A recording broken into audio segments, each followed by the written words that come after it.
watu kwa sababu mimi mziki wa Singeli kwa hausapotini hivyo kama jinsi tunavyosapotiwa sasa hivi.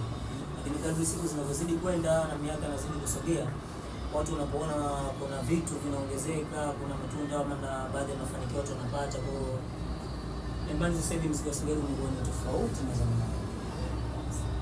Zamani wanasema mziki wa Singeli ni mziki wa wauni, mziki ambao wauni wanakaa vijiweni wanaimba mziki. Kwa hiyo nilikuwa unachukulia mimi nilikuwa nachukulia kawaida kwa sababu mimi nilikuwa wananiingizia, kwa sababu unajua usimfanye mtu, unajua mtu akishaamua kuamini kwenye kitu chake yeye ameamua tu kuamini, kwa sababu ulikuwa hauna njia ya kumfanya mtu kumwelekeza zaidi kwamba huyu bwana haupo hivyo, kwa sababu mimi nilikuwa napata kupitia huu muziki. Kwa hiyo yeye anaweza kaona muziki wa Singeli ni muziki wa kiuni, na mimi pia nikaona kazi yake yeye anaifanya ni uhuni, kwa kuwa kazi yake mimi haisaidii chochote, ila mimi kazi yangu inaniingizia, kwa hiyo siwezi kuona ni uhuni. Ila kwa maana yako watu walikuwa na uhuni kwa sababu hawajui watu jinsi gani wanavyopata kupitia ule muziki na wanabadilisha maisha yao. Kwa hiyo sipendi kuona muziki na unasikia kuona kitu chochote labda kujisikia vibaya. Kwa nini unaona hivyo? Kwa sababu kila mtu ana hii voice, kila talent, huyu msanii nini ambayo yanatoka wapi?